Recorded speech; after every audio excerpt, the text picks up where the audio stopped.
Okay, so hopefully you've done all that research and you have selected a geographic farm that you're ready to connect and build some credibility in. So let's start with the farm introduction letter. Now we've given you a sample. It's back in the downloads, in the overview and downloads area. Why don't you take that and customize it and make it your own? It's always easier to take something someone else has done and then you can get an idea and get you started and get you creative. Obviously, you want to introduce yourself in this letter.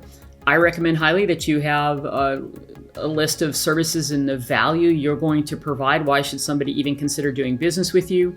You want to include your business card. Maybe you have a marketing piece, maybe some kind of a cool magnet calendar, or maybe, as I mentioned, sports team. Maybe it's something coming up. Whatever is great for your area. You may include that in that initial letter that you send out. And don't forget to have ways for people to get in touch with you besides the business card, calls to action.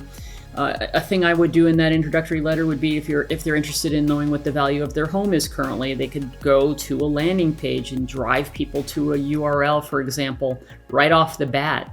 So you can maybe get their email. It's a great way to be able to get their email, and always have a call to action in everything that you send out. But first things first, introduce yourself.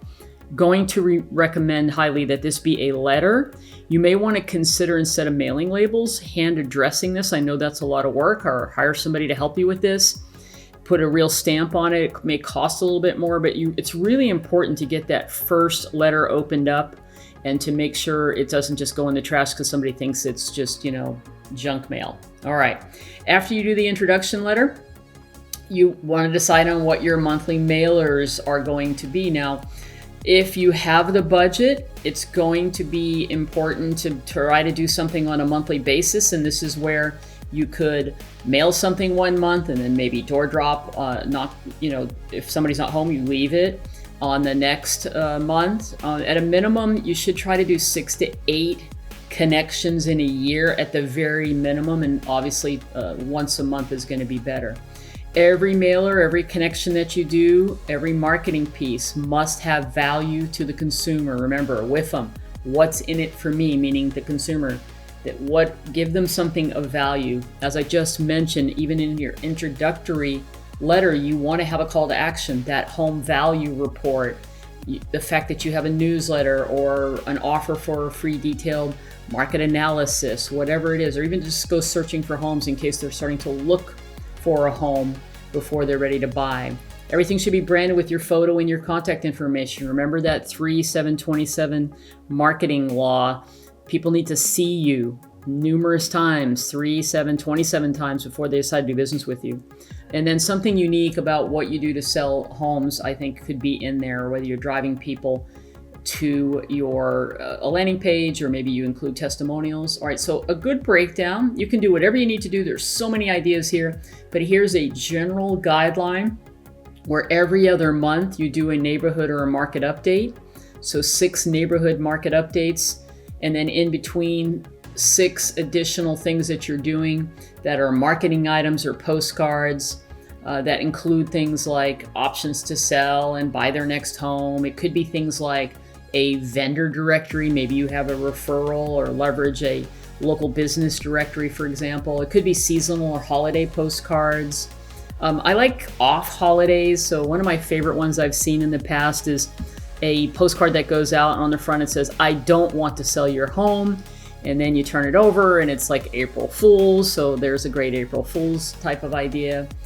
There's all types of cool farming things people have done over the years. Flags on the 4th of July to a after Thanksgiving Day card with a gift, or a gift card, for example, pumpkins at Halloween. People deliver seeds for the spring, calendars, notepads, as I mentioned, sports schedule, especially if your city has got a huge, fan base for a particular professional sports team. So those are things that you can do in your overall plan for the connections that you're going to make, whether you door drop them or you mail them. All right, let's talk about some additional farm connection tactics that will help you continue to build awareness and your credibility.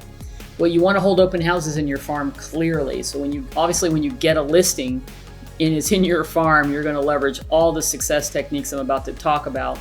And you definitely want to hold the open houses, and you want to have personalized yard signs and open house signs that have, again, your photo on it.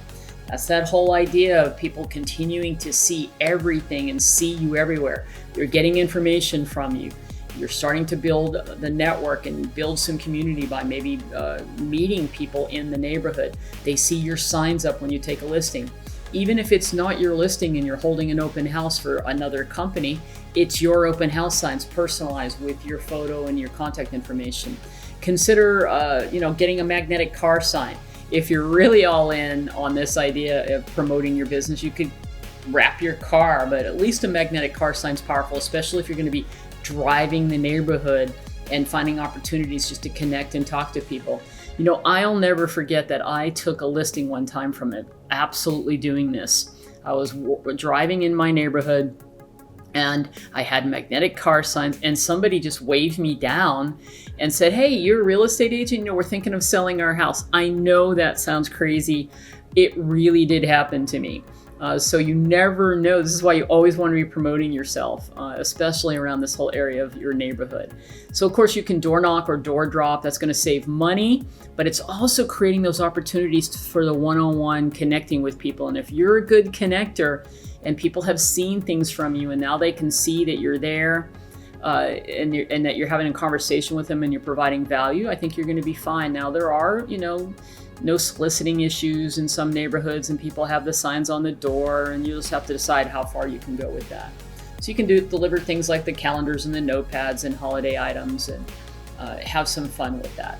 All right, leverage automatic home valuation solutions. So I've talked about it before. I think one of the key tools all real estate agents need, because everyone wants to know what the value of their home is, and you want to get them off of platforms like Zillow and others, and get them onto your website so that they keep coming back, and you become that person that is the provider of the great local information. And when they think of real estate, they think of you, right? So you need to leverage a home valuation solution. If it should be part of your website. If you have a lead generation platform, many people, it's particularly in the US, have through your local MLS ePropertyWatch, ePropertyWatch.com. You just find something. There are third-party sites all over the place, if you don't already have it built into your lead gen platform, that'll allow you to do this, that will allow you to send a monthly updated market report for each homeowner that you want to do business with. This also works obviously for your database, but particularly for your farm. Then, as I mentioned numerous times already, include a call to action about get an instant home value and neighborhood report on your initial things that you send out. And because if you only have people's mailing addresses right now, then you're wanting to try to get to connect with them so you can get their email and phone number, so you have other ways to stay in touch with them. And one of the ways to do that is everything you send out drives people to a separate domain that is easy to remember. So, yourcityhomevalues.com, that should go on everything that you have, that you send out, to drive people to something easy to remember where they can get this thing of value, which is a monthly free report that gives them all the stats about what's happening in the neighborhood.